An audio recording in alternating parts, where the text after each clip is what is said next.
Olá, amigos do canal Estandarte da Liberdade. Sou Renan Apolônio de Sá Silva, sou voluntário aqui do blog do canal Estandarte da Liberdade. Eu sou da Estacolinda, em Pernambuco. E fui convidado pelo Antônio Carlos, que é o nosso coordenador, diretor desse canal, para apresentar para vocês uma série de vídeos sobre a história da igreja no Brasil ao longo deste ano 2023. Ano passado, eu apresentei uma série parecida sobre a história da igreja em geral, onde cada semana a gente via acontecer coisas que teriam acontecido em dias, né? Cada dia de cada mês. Esse ano vai ser um pouco diferente, a gente não vai ter um vídeo por semana, vamos ter 27 vídeos este ano dessa série, onde vamos ver em cada vídeo como a igreja chegou e se desenvolveu em cada estado do Brasil e no Distrito Federal. Então vai ser algo muito interessante. Estou animado para começar essa aventura com vocês. Para mim vai ser uma grande novidade aprender tanta coisa. Eu sei muito pouco sobre como a igreja cresceu, chegou e cresceu em cada estado do Brasil, mas vai ser muito interessante. Hoje vamos começar pelo Acre, certo? Nós vamos estudar a história da igreja nos estados e do DF por ordem alfabética. Então vamos começar hoje pelo Acre. Eu vou, antes de falar sobre a igreja lá, vou falar um pouco sobre o estado, alguns dados gerais, algumas informações. Isso eu vou fazer com todos os estados, certo? Falar um pouquinho sobre o lugar de onde vamos falar e depois vamos ver a história e alguns dados interessantes. E uma coisa também que eu quero comentar é que a gente não vai estudar somente como a igreja chegou em um lugar. Isso é muito importante, mas também é bom a gente ver como a igreja cresceu, né? De lá, desde que chegaram os primeiros membros, os primeiros missionários, até hoje. Como foi que a igreja cresceu? Porque isso também é a história. A história é essa construção, essa passagem do tempo. Então vamos lá ver um pouquinho sobre o Acre. Algo interessante sobre o Acre é que ele foi organizado como parte do território do Brasil em 1904. Antes ele já existia o Acre, né? Foi parte da República da Bolívia. Ele foi um estado independente tanto da Bolívia quanto do Brasil. Em 1904 ele foi organizado como Território Federal Brasileiro. Então o governo do Acre passaria a ser nomeado pelo presidente do Brasil. Só depois de alguns anos é que foi é, organizado como um estado realmente do Brasil. Sua capital é Rio Branco. Esse nome é em homenagem ao Barão do Rio Branco, que foi o principal negociador junto com a Bolívia para a, a cessão, digamos assim, desse território para a República Brasileira. Sua população é de 924 mil pessoas, aproximadamente. Isso já é de acordo com a atualização do IBGE para 2022. E o Acre é dividido em 22 municípios. Então, agora que a gente já conhece um pouco mais sobre o estado do Acre, vou falar sobre como a igreja chegou lá, certo? Algo interessante que eu sempre vou comentar em todos os estados, vou fazer a pergunta, né? Quem chegou primeiro, o ovo ou a galinha? Os membros ou os missionários? Em alguns lugares a gente vai ver que chegaram primeiro missionários, que algum presidente da missão, querendo crescer a obra em sua área, sabia de cidades, estados onde não tinha presença da igreja, enviou missionários para começar do zero a obra missionária lá. Em outros casos, a gente vai ver que já tinha membros da igreja, porque as pessoas já se batizavam em um lugar, depois que já era membro, se mudava para esse novo lugar onde não tinha membros. E isso aconteceu em muitos lugares, e esse é o caso do Acre. Né? Essas famílias chegaram lá. Eu falo lá porque eu não estou nesse local, tá? Quando eu for fazer um vídeo sobre Pernambuco, eu vou dizer aqui. Então todos os outros estados eu vou dizer lá. Quando chegaram lá no Acre, já eram membros da igreja, então alguns já tinham sido líderes em suas unidades, se eu não me engano já tinha até famílias seladas no templo, tinha missionários retornados, isso é interessante.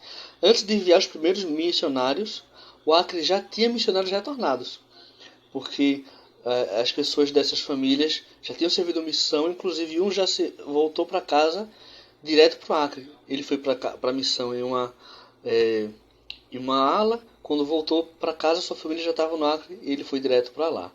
Então isso é interessante. Vou mostrar aqui na próxima tela alguns dados, né? Essas informações para vocês acompanharem também.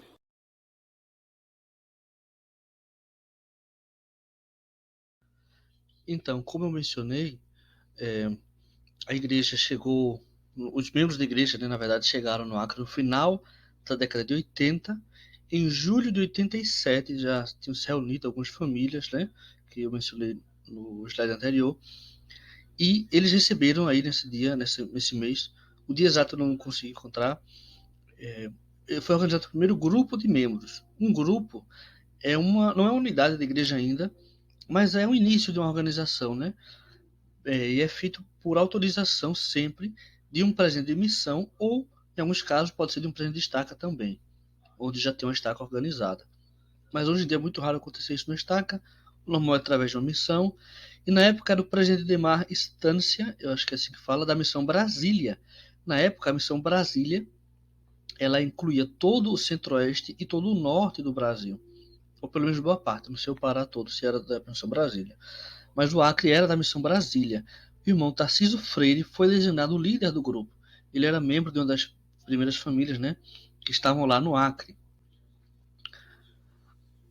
Outra coisa interessante é que nesse período em que eles tinham um ramo, aliás, tinha um grupo, mas não tinha um ramo ainda, é que os membros tinham que fazer o trabalho missionário, porque os presidentes de missão, o primeiro presidente, na época era o presidente de instância, ele não mandou logo missionários.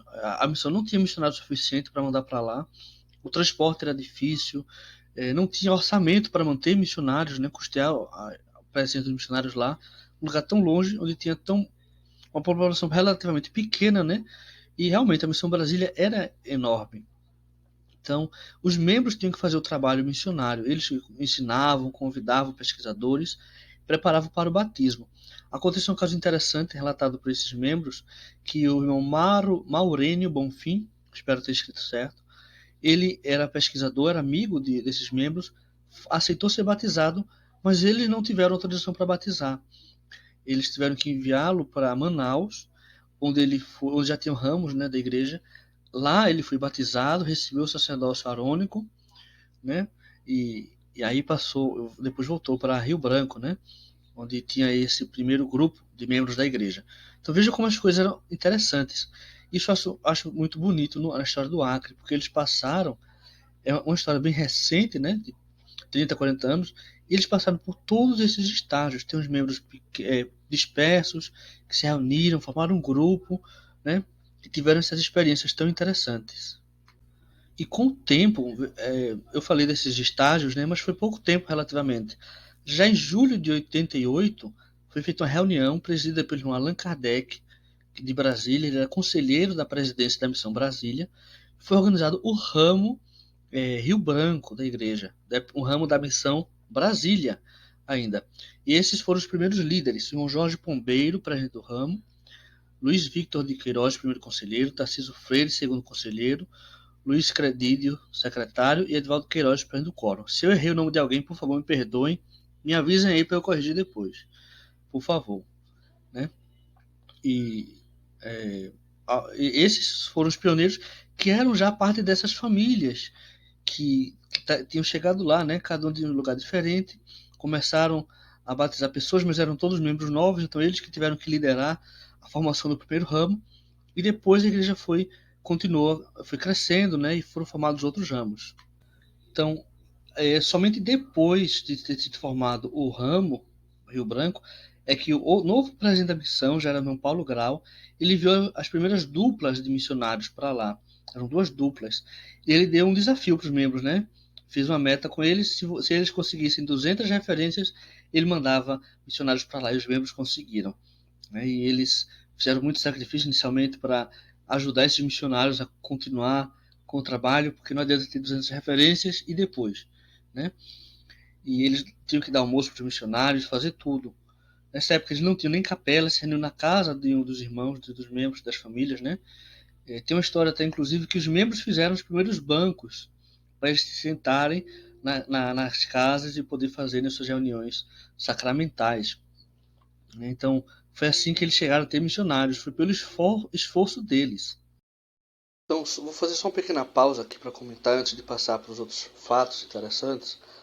É que quando a gente vê assim, o crescimento da história da igreja, principalmente quando é um tempo relativamente curto, como é esse período aqui, né, a gente pensa que foi tudo fácil, tudo rápido, né? Como se a história fosse de um crescimento linear, de um progresso contínuo. E realmente a história da igreja é sempre uma história de progresso, de crescimento, de desenvolvimento. Mas não é tão simples assim, sempre tem altos e baixos. Sempre tem pessoas que se batizam e pessoas que se afastam. As famílias crescem, tem alguém que falece, né? Alguém vai para a missão, alguém volta da missão, tem algum cenário difícil, algum cenário muito bom. As coisas nunca são tão simples quando a gente vê só o resumo, né? Como quando a gente vê o resumo. Isso aqui que eu estou mostrando é um resumo, que outras pessoas relataram e a gente compilou o material e eu estou apresentando hoje para vocês. Mas é interessante a gente lembrar do esforço, como eu destaquei já, mencionei já, que esses membros fizeram. É uma história de esforço muito grande. E a gente vai ver ainda mais para frente sobre isso também. Que esse crescimento tem altos e baixos. As pessoas chegam, as pessoas saem, se mudam para um lugar, se mudam para o outro, voltam para seu estado de origem. Isso é refletido também em algo que a gente vai passar a ver agora, nessa segunda metade do vídeo, sobre as unidades da igreja que foram se organizando, né? Depois de ser organizado o primeiro ramo em Rio Branco, foi organizado outro, depois outro, e continuamente assim. Até recentemente têm sido organizadas novas unidades da igreja. Então, vamos ver um pouquinho mais sobre como começou a crescer ainda mais a igreja no Acre. E o próximo fato que eu quero destacar é que no ano 1992 já tinha uma missão em Manaus. O presidente dessa missão era Cláudio Costa, que depois tornou 70, né? E ele organizou o Distrito Rio Branco. O irmão Jorge Freire foi o primeiro presidente. E foi muito importante, né? Ter uma missão em Manaus, não só em Brasília. Agora a missão, a partir de Manaus, poderia acompanhar mais de perto e compreendendo um pouco mais a realidade do Acre, porque também é uma região amazônica. E a organização do distrito permitiu que os próprios membros que moram no Acre supervisionassem os ramos do Acre, não dependiam somente da missão.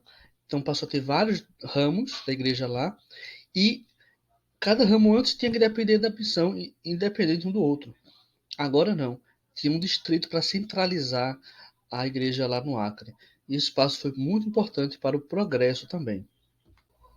Aqui vocês podem ver o Elder Presidente Costa, a esposa dele, Sister Costa, com alguns dos membros do Acre. Essa foto não é exatamente da criação do distrito, é um pouco posterior, mas eu achei interessante trazer essa imagem aí como recordação. E para continuar essa última parte do vídeo, vou mostrar só a relação das unidades da igreja que existem hoje no Acre. A estaca Acre Rio Branco foi organizada no ano 95, 3 anos depois de organizar um distrito. É um tempo muito bom. Vocês podem ver aqui as unidades atuais dessa estaca. A ala Rio Branco, que é aquele primeiro ramozinho do ano 88. A ala Acre, que foi o segundo, lá de 89. E depois aqui, ala Universitário, 93. Ala Aquiri, 93 também. 6 de agosto, 95. Ala São Francisco, 96. Ala Bahia, também 96. Ala Esperança e Ala Floresta também foram do ano 96. A Ala Senador Guiomar, de 95. E o ramo Cina Madureira, mais jovem, de 2014. Essas são as unidades que conformam hoje a estaca Rio Branco. Mas a igreja não é só essa estaca aí no Acre. Hoje, a igreja também tem outros 3 ramos no estado do Acre, que não são administrados pela estaca, mas pela Missão Manaus. Então vejam como a Missão Manaus ainda é importante no desenvolvimento lá da igreja. Temos o ramo Cruzeiro do Sul, que foi organizado em 94, o ramo Formoso, de 2013, e o ramo Remanso, também de 2013. Então, essas coisas mostram, né, vejam a diferença de um ano para o outro, entre aquelas alas, esses ramos, mostra que realmente sempre a igreja foi crescendo, pouquinho a pouquinho, sempre foi avançando. E por fim, achei interessante também mencionar isso aqui, de unidades descontinuadas. A ala Bosque foi criada no 90, a ala Tucumã no 94 e o ramo Conquista de 97. Não existem mais, deixaram de funcionar. E eu não encontrei uma razão de porquê, né, se nesses lugares passou a se funcionar outra unidade, outra ala, outro ramo, mas mostra também como a igreja não cresce somente numa reta, né? São cheias de curvas, de altos e baixos, mas sempre é uma história de crescimento, de progresso. E para terminar esse vídeo, eu quero compartilhar com vocês meu testemunho de que eu acredito realmente que a história da igreja ela pode nos ajudar a fortalecer nossa compreensão do Evangelho e ela fortalece o nosso testemunho também. Às vezes a gente ouve falar de que a história, a gente tem que contar aquelas coisas que vão ser boas, que vão ajudar, Eu acho que tudo na história da igreja nos ajuda a fortalecer o testemunho. A história por si mesma é uma prova da verdade do evangelho, e a gente viu isso aqui hoje no Acre. Como esses princípios de fé, de perseverança entre os membros fizeram com que a igreja não só chegasse lá, mas continuasse a crescer até hoje. Eu tenho certeza que a gente pode sentir um pouquinho da fé dessas pessoas ao conhecer sua história. Muito obrigado por assistirem. Espero vocês aqui no canal. Se inscrevam aí para não perder nenhum vídeo, porque além desses vídeos sobre a história, tem muitos outros também que o canal vai apresentar esse ano. E espero vocês no próximo vídeo. Até mais.